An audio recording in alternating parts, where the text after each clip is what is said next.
Someone talks over you in a meeting, and you laugh. A small, quick laugh you didn't choose. On the drive home, you build the perfect reply, word by word, to a conversation that ended 4 hours ago.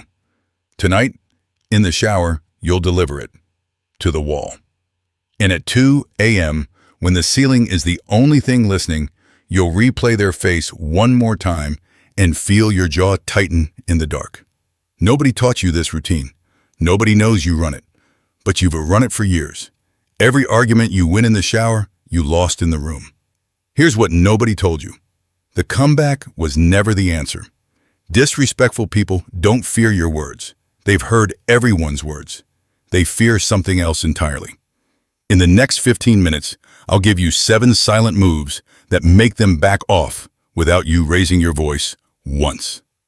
And the 7th one, the one this whole video is built around, is the one your instincts will fight the hardest.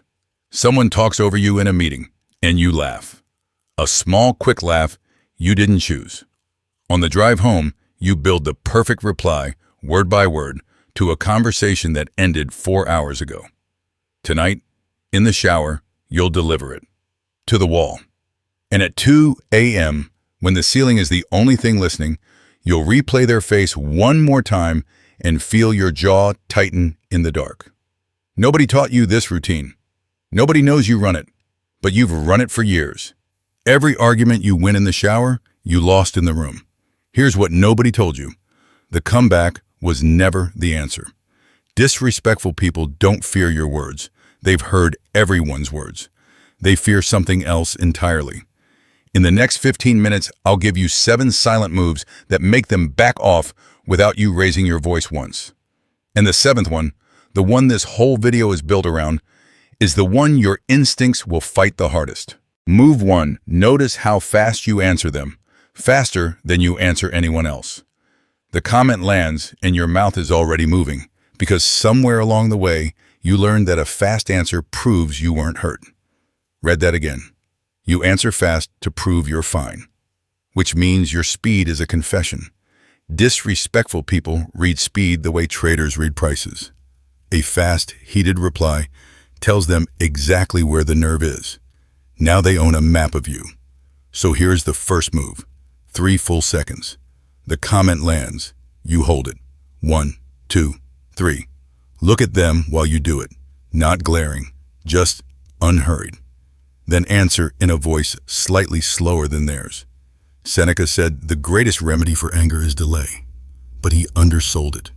Delay isn't just a remedy. It's a message.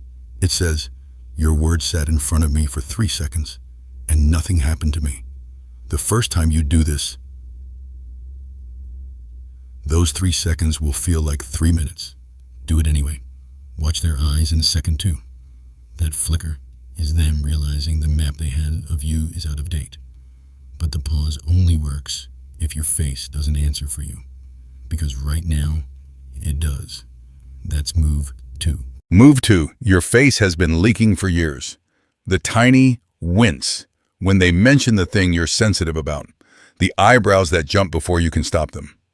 And the worst one, the polite half laugh you give to a joke made at your expense. You know that laugh. You hate that laugh.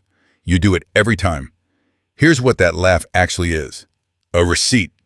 It tells them the shipment arrived. The jab landed, was processed, and was tolerated. And people repeat what gets tolerated. The move. Become flat where you used to leak. Not angry. Angry is also a receipt. Flat. The joke comes and your face simply doesn't participate. No laugh, no wince. The same expression you'd give a weather report for a city you don't live in. If they push, what, you can't take a joke?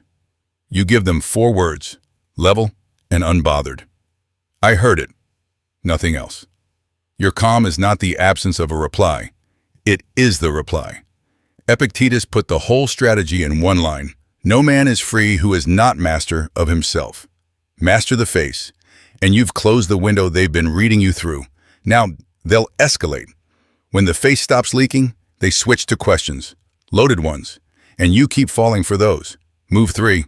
Move 3. Why are you so sensitive? You're not mad, are you? Everyone else understood it, man, didn't you? You treat these like questions. They're not questions. They're hooks. A question mark on the end of an insult doesn't make it an inquiry. It makes it bait with better manners. And you take the bait every time, because somewhere you absorbed a rule that says every question aimed at you creates a debt you must repay. So you explain, and each explanation hands them another thread to pull. Here's the move, and it will feel illegal the first time. You simply don't answer. Not every question deserves the dignity of a response. The bait question gets one of three things: a slow, a subject change, or your favorite from now on. Interesting, said flatly. Then silence. What happens next is the good part. They repeat the question, louder, clumsier, and now everyone in the room can see the hook, because you left it hanging in the air instead of swallowing it. You didn't expose them. Your silence did. This works in meetings. It works at family dinners. You know exactly which chair at that table this is for. But it only works face to face. The digital version of this war is where you're losing worst. Move 4. Quick check.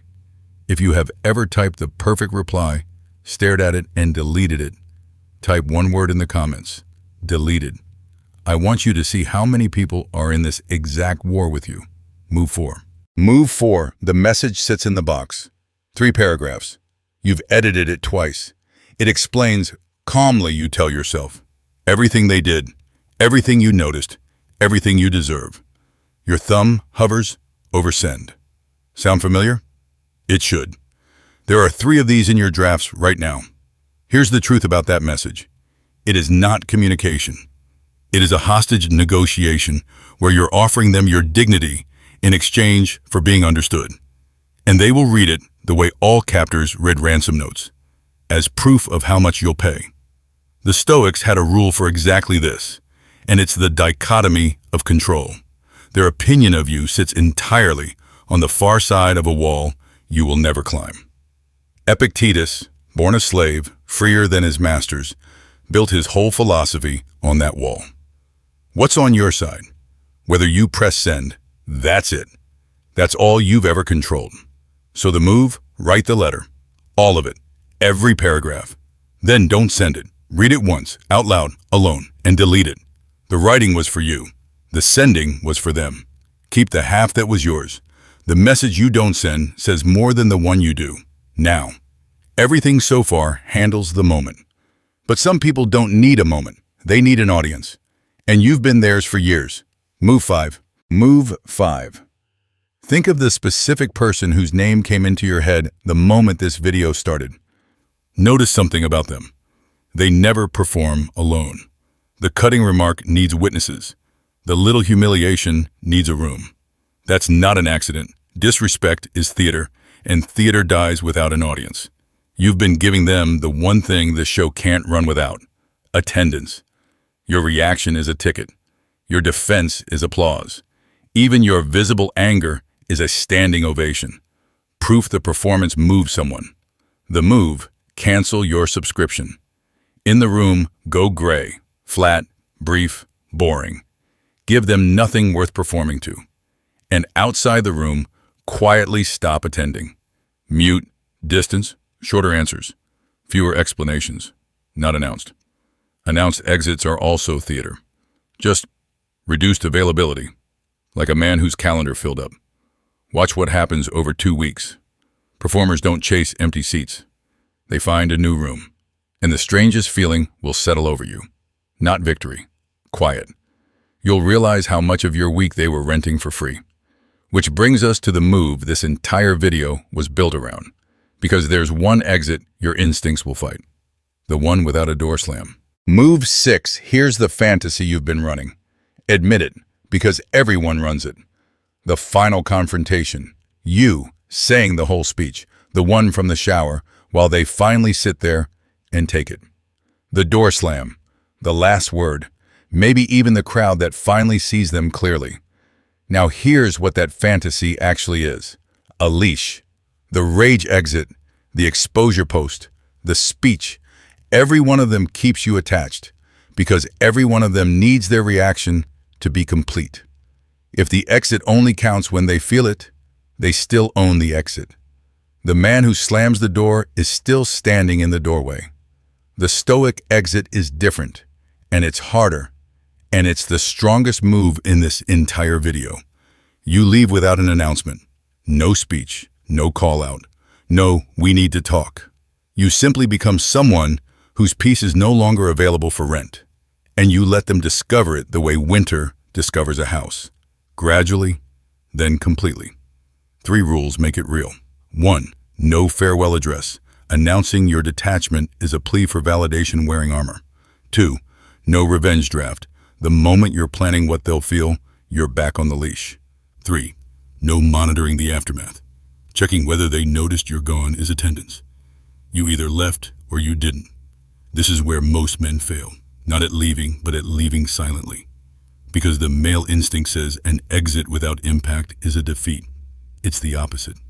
Marcus Aurelius, the best revenge is to be unlike him who performed the injury. They exit loud. You exit like a verdict, signed, sealed, and requiring no signature from them. 1 move left. Because after the exit, there's a vacancy. The hours you spent on them are suddenly empty. And empty hours are how people get pulled back in. Move 7. The delay. 3 seconds before you answer. The flat signal. Your face stops writing receipts. The unanswered question. Bait left hanging in the air. The unsent letter. Written, read once, deleted. The missing audience. The show closes for lack of attendance. The quiet exit. Gone without a speech. The reinvestment. The hours come home. Here's your 7-day challenge, 1 rule only. This week, every time they test you, run move 1. 3 seconds. That's it. Then come back to this video on day 7 and comment what changed in them and in you. Day 1 will feel impossible. Day 7 will feel like a different life. And once they back off, a harder question is waiting. The person you couldn't stop thinking about, how do you actually let go of them? That's the video on your screen right now. 7 Stoic rules to emotionally detach from anyone. It's the other half of tonight's work. I'll see you there.